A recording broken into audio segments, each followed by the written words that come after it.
Hi, my name is Tinius. I'm studying at Eitley High School, but for second grade I actually wanted to study abroad. When I look back, I'm really mad at myself that I didn't took the opportunity to study abroad. My big dream was to go through school in either Great Britain, the USA, Canada, or Australia. I think I would have chose Australia because when you first is about to go abroad, why don't go as far as possible? The reason why I didn't study abroad is because I was afraid of moving so far away from my family and my friends. You have to be on your own and you get a new family for a year. Another huge disadvantage is that everything you learn is in English. From earlier, I have never been very good in English. For me, it would have been very difficult, but it would have been an insane experience. I've read and heard from others that have been abroading, and they have no negatives to say about it. With working at school abroad, I would get a lot of experiences from new cultures and the school system in the country I went to.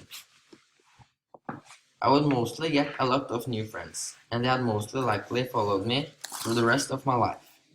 At least, but not least, I would have learned a lot of new stuff related to school, and I had become a great English speaker.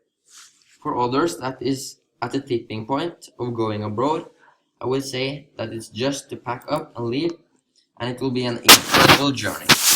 Now we go on to Oscar, who is reasonably came home from studying abroad. My name is Oscar, and I recently returned home from study abroad. I went to Oxford University for 1 year. The school was nice, and the location and the city was so nice. I would recommend studying abroad to everyone who has the opportunity. Meet lots of new friends, learn about the culture, and it's a fun way of learning. When I started at Oxford, I had no friends. Luckily, the people who started there were kind, and I had no problem making friends. The first day we arrived, I met a guy named Thomas. He had traveled all the way from China. We got to know each other and we became good friends. From Oxford to London, there's 1.5 hour drive, and the trains are not far away from school. The family I stayed at were a group of 4 people, one dad, mom, and a son named Charles. They were the Baker family. They took good care of me and treated me like their own son. We ate dinner every day, and we did stuff together, and it was all super fun. At my spare time, I played football on the local team. My host family were there every time I played. Now Alex is going to talk about abroad. My name is Alexander. I was studying abroad for 3 years when I was 17. I attended the MCA Academy in Miami. It was an extremely nice place and I loved it. The teacher was great and the other students were nice. It was like a typical American school. The city was amazing and it was many funny things to do in Miami. I met a lot of new people and I got many new friends. I will recommend to study abroad for everyone. It was an experience for life. When I started at MCA Academy, I had no friends and I didn't know anyone. But it didn't take long before I got new friends. And it was some other Norwegian students there, so I automatically befriended them. And already the first day, I got new friends in my class and some in the other classes.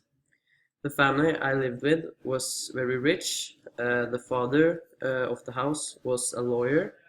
His wife was a house decorator, and they had one son and one daughter.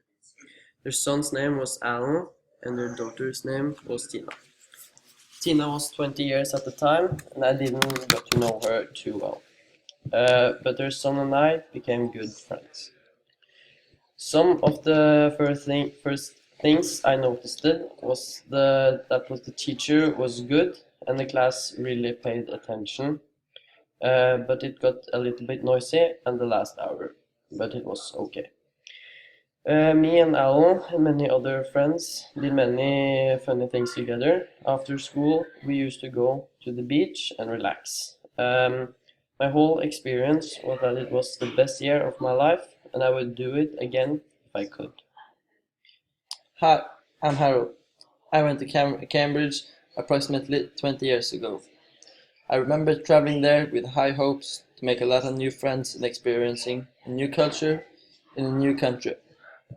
I can't tell you everything about the year in England, since it's so long ago, but I remember a lot. The first month was hard. I struggled making friends because I focused too much on the school and the homework, mostly because I wasn't the best English student, so I struggled with the language. But as time passed, I started feeling lonely and started missing my family and friends back home. I realized I had to loosen up on schoolwork and try to make friends to have the motivation and desire to finish the year.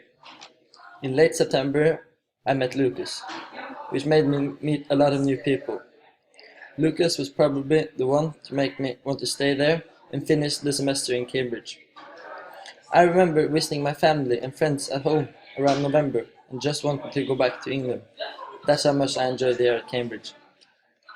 Many of my best memories from high school is from Cambridge. I miss every second of it, the people, the school and the city.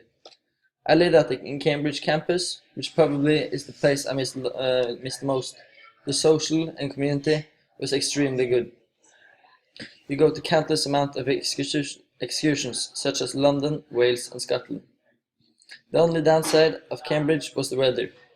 The weather in England isn't very nice, but you get used to it pretty fast. I would highly recommend every student to study abroad. I use English almost every day at work, so it will open a lot of job opportunities later when you're done studying. Thanks for your attention.